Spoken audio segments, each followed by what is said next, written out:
오늘 하나님께 주신 말씀 창세기 43장 1절부터 14절 말씀입니다.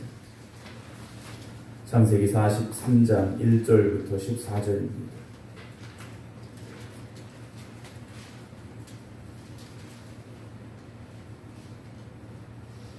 그 땅에 기근이 심하고 그들이 애굽에서 가져온 곡식을 다 먹음에 그 아버지가 그들에게 이르되 다시 가서 우리를 위하여 양식을 조금 사오라. 유다가 아버지에게 말하여 이르되 그 사람이 우리에게 엄히 경고하여 이르되 너희 아우가 너희와 함께 오지 아니하면 너희가 내 얼굴을 보지 못하리라 하였으니 아버지께서 우리 아우를 우리와 함께 보내시면 우리가 내려가서 아버지를 위하여 양식을 사려니와 아버지께서 만일 그를 보내지 아니하시면 우리는 내려가지 아니하리니 그 사람이 우리에게 말하기를 너희의 아우가 너희와 함께 오지 아니하면 너희가 내 얼굴을 보지 못하리라 하였음이니이다. 이스라엘이 이르되 너희가 어찌하여 너희에게 또 다른 아우가 있다고 그 사람에게 말하여 나를 괴롭게 하였느냐. 그들이 이르되 그 사람이 우리와 우리의 친족에 대하여 자세히 질문하여 이르기를 너희 아버지가 아직 살아계시느냐 너희에게 아우가 있느냐 하기로 그 묻는 말에 따라 그에게 대답한 것이니 그가 너희의 아우를 데리고 내려오라 할 줄을 우리가 얻지 않았으리까. 유다가 그의 아버지 이스라엘에게 이르되 저 아이를 나와 함께 보내시면 우리가 곧 가리니 그러면 우리와 아버지와 우리 어린 아이들이 다 살고 죽지 아니하리라. 내가 그를 위하여 담보가 되오리니 아버지께서 내 손에서 그를 찾으소서. 내가 만일 그를 아버지께 데려다가 아버지 앞에 두지 아니하면 내가 영원히 죄를 지리이다. 우리가 지체하지 아니하였더라면 벌써 2번 갔다 왔으리다. 그들의 아버지 이스라엘이 그들에게 이르되 그러할진대 이렇게 하라. 너희는 이 땅의 아름다운 소산을 그릇에 담아 가지고 내려가서 그 사람에게 예물로 드릴지니 곧 유향 조금과 꿀 조금과 향품과 모략과 유향나무의 열매와 강복숭아니라. 너희 손에 갑절의 돈을 가지고 너희 자루 아귀의 도로 넣어져 있던 그 돈을 다시 가지고 가라. 혹 잘못이 있었을까 두렵도다. 네 아우도 데리고 떠나 다시 그 사람에게로 가라. 전능하신 하나님께서 그 사람 앞에서 너희에게 은혜를 베푸사 그 사람으로 너희 형제와 베냐민을 돌려보내게 하시기를 원하노라. 내가 자식을 잃게 되면 이르리로다. 아멘. 할렐루야. 우리가 현실이라는 이 세상 속에서 살아가면서 모든 것을 믿음으로 살아야지라고 결심하고 또 결심하지만 막상 우리 앞에 놓여진 현실을 마주하면서 모든 것을 믿음으로 이겨내고 믿음으로 승리하기가 쉽지는 않습니다. 왜냐하면 눈앞에 보이는 현실이 당장 급하고 눈앞에 보이는 문제가 크기 때문에 믿음보다는 현실에 내 생각과 내 판단을 먼저 의지하고 내세우게 될 때가 많이 있다라는 거죠.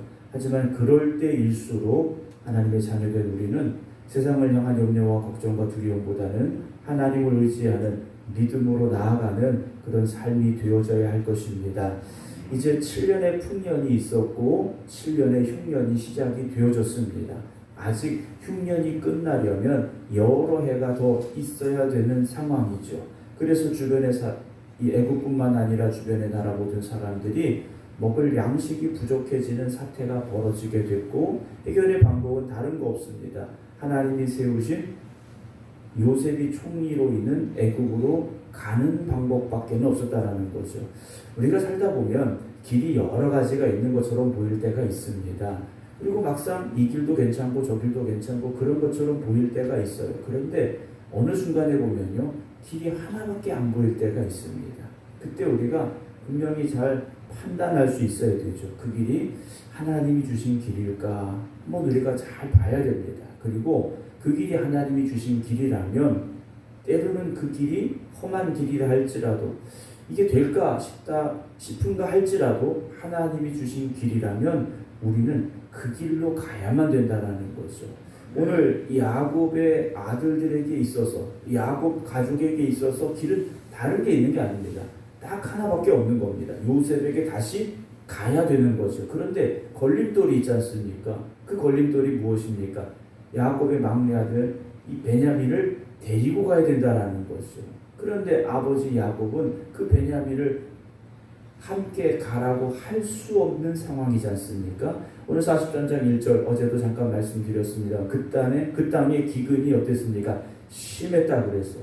그냥 어떻게 좀 버텨낼 수 있는 기근이 아니라 너무나도 심한 기근이 왔다라는 거죠. 2절에 그들이 애굽에서 가져온 곡식을 다 먹었습니다. 곡식을 사왔을 때 어떤 마음이었겠습니까? 우리 아껴 먹자.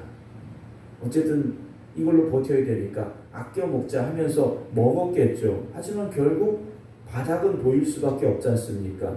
그래서 야곱이 그들에게 말하죠. 아들들에게 말한 겁니다. 다시 가서 우리를 위하여 양식을 조금 사와라 그래요. 차마 다시 가서 사오라는 말을 할 수는 없지만 그래도 먹을 양식이 떨어져 가니까 어쩔 수 없이 가서 양식을 조금만 사와라 이렇게 이야기를 하죠. 그런데 조금 산다고 베냐민을 안 데려가도 되는 게 아니지 않습니까? 조금 사건 많이 사건 베냐민을 데려가야만 하는 상황이라는 거죠. 유다가 말합니다. 그 사람이 요셉이죠. 애굽의 총리가 우리에게 엄히 경고하여 이르되 너희 아우가 너희와 함께 오지 아니하면 너희가 내 얼굴을 보지 못하리라. 나 다시 볼 생각하지도 마라.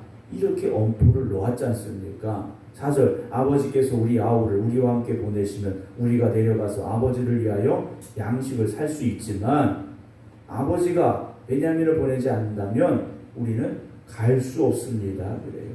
아우와 오지 않는다면 우리를 만나주지도 않는다고 했는데 어떻게 가서 조금이라도 사올 수 있겠습니까? 이건 안 됩니다. 라는 거죠. 조금만 사와라는 말 속에는 애굽의 총리를 만나지 말고 다른 데 가서 어떻게 좀 조금이라도 더 사올 수 없겠니? 이런 의미도 담겨 있을 수 있습니다. 그러나 방법은 요셉을 만나는 길밖에 없다라는 거죠.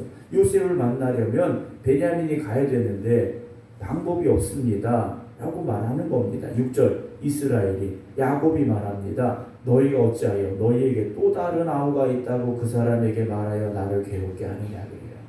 야, 니네 왜 동생이 있다고 말했어? 그 말 하지 않았으면 이런 일이 없을 거 아니냐 하고 책망을 합니다. 우리가 어떤 문제에 처하게 되면 사실 핑계나 또 다른 사람에게 그 책임을 전가하게 되는 경우가 종종 있습니다. 오늘 이들의 상황도 그런 것 같아요. 7절 아들들이 말합니다. 그 사람이 우리와 우리의 친족에 대하여 자세히 질문하여 이르기를 너희 아버지가 아직 살아계시느냐 너희에게 아우가 있느냐 하기로 그 묻는 말에 따라 우리가 대답한 것뿐입니다. 그 사람이 베냐민을 데리고 내려오라 할 줄 우리가 어떻게 알았겠습니까? 우리도 이렇게 될 줄 몰랐습니다. 라고 대답을 하죠. 그때 유다가 등장을 합니다. 아버지 이스라엘에게 야곱에게 말하죠. 저 아이를 나와 함께 보내시면 우리가 곧 가리니 그러면 우리와 아버지와 우리 어린 아이들이 다 살고 죽지 않습니다.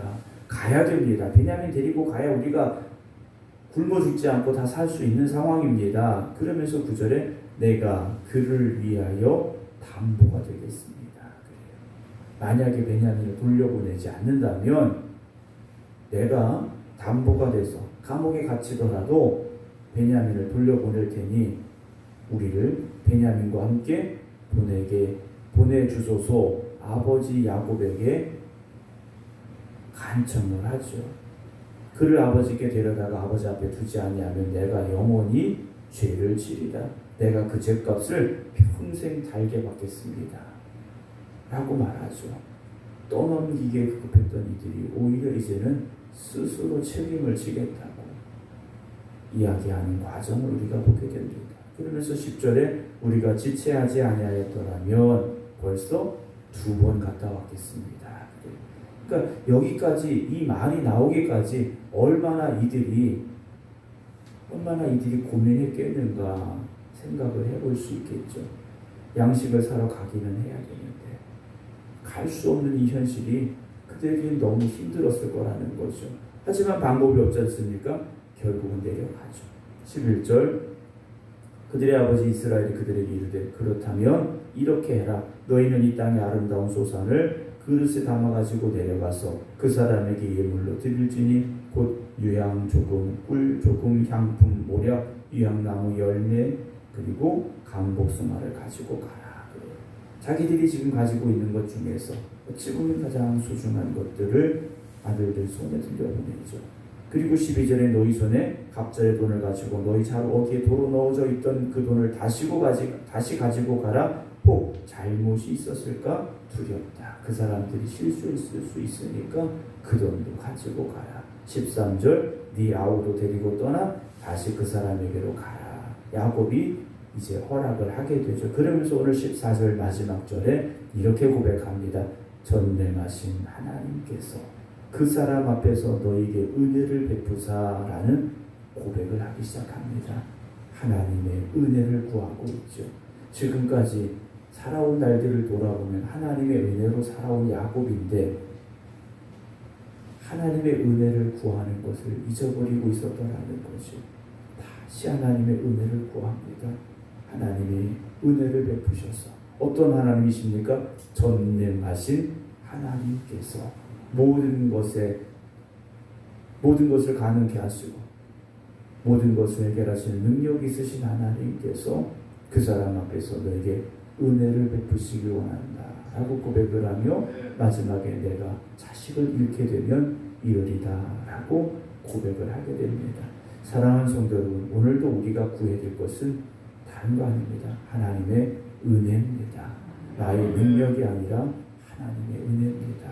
나의 힘이 아니라 하나님의 은혜입니다. 여러분, 이 하루도 우리가 이 새벽에 왜 깨어 있겠습니까? 내 힘으로 살 수 있다면 굳이 이 새벽에 우리가 여기 나올 필요가 뭐가 있겠습니까? 그냥 내 힘으로 살면 되죠. 그런데 내 힘은 유한합니다. 내 힘은 부족하고요. 그러나 하나님의 은혜를 사모하기 때문에 그 은혜가 있어야 우리가 살아갈 수 있기 때문에 여기 있게 되면 우리가 다시 한번 고백할 수 있기를 원합니다. 그래서 우리의 현실이 염려도 되고 걱정도 되고 두려움도 있지만 그 모든 것을 하나님 앞에 맡기시고 하나님의 은혜를 구하시기 바랍니다. 내가 자식을 잃게 되면 이르리라. 그냥 죽으면 죽지 이 말이 아니에요. 하나님께 맡기겠습니다 라는 고백이지 않습니까? 여러분, 오늘 하루도 하나님께 맡기시기 바랍니다. 하나님은 우리의 삶을 변화시켜 주실 것이고요. 우리의 삶을 새롭게 하여 주실 줄로 믿으시기 바랍니다. 그래서 하나님의 은혜가 오늘도 기도하는 여러분들의 삶 가운데 임하게 되기를 주님의 이름으로 축원합니다. 기도하겠습니다.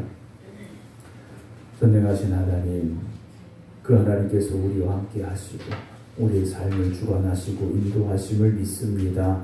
그러나 우리가 우리에게 주어진 현실을 바라볼 때 전능하신 하나님을 바라보기보다는 내 앞에 놓여있는 문제와 걱정을 더 바라보게 될 때가 많이 있습니다.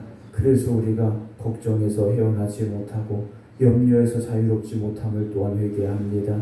그러나 오늘 새벽 다시 전능하신 하나님 앞에 기도드립니다. 하나님의 은혜를 구합니다. 하나님, 우리를 도와주시고 우리에게 은혜 베푸시고 우리를 새롭게 하여 주시옵소서. 오늘도 깨어 기도드리는 모든 성도들의 삶과 가정과 일터와 자녀 위에 주님 함께하여 주시어서 내 힘으로 살아갈 수 없음을 고백하는 저들에게 전능하신 하나님께서 힘이 되어 주시옵시고 하나님의 은혜를 허락하여 주시옵소서. 그래서 절망과 좌절과 두려움과 슬픔과 걱정과 염려가 아니라 기쁨과 은혜와 감사와 찬송이 넘쳐나는 성도들이 되게 하여 주시옵소서. 특별히 문제 앞에 고민하는 이들 주님 함께하여 주시옵소서. 지혜를 더하여 주시고 능력을 더하여 주시옵소서. 하나님의 은혜로 말미암아 모든 문제가 해결되게 하여 주시옵소서. 질병으로 고통당하는 성도들 주님 붙잡아 주시옵소서. 하나님의 은혜가 아니면 살아갈 수 없음을 고백하며 더욱더 하나님 앞에 매달려 기도드리니 하나님 저들을 기억하여 주시옵시고 저들의 머리에서 발끝까지 어루만져 주시고 안수하여 주시어서 악한 질병이 떠나가게 하시고 아픔이 치유되게 하시고 상처가 회복되게 하여 주시옵소서. 오늘도 이 하루를 시작하면서 하나님 앞에 모든 것 맡기며 기도합니다. 오늘도 우리의 앞에 놓여질 많은 문제와 또 많은 사건들이 있을지라도 하나님이 함께하여 주십니다. 그 믿음으로 담대하게 이 하루를 시작하게 하여 주시옵소서. 그래서 오늘도 이 하루가 우리에게 축복의 날이 되게 하시고 은혜의 날이 되게 하시고 승리의 날이 되게 하여 주시옵소서. 이제는 우리 주 예수 그리스도의 은혜와 아버지 하나님의 무한하신 사랑하심과 성령님의 감동 감화 역사하심이 월요일 새벽 주님께 모든 것 맡기며 오직 하나님의 은혜를 구합니다. 기도드리는 성도들 위해 이제부터 영원토록 함께 하시기를 간절히 축원하옵나이다. 아멘.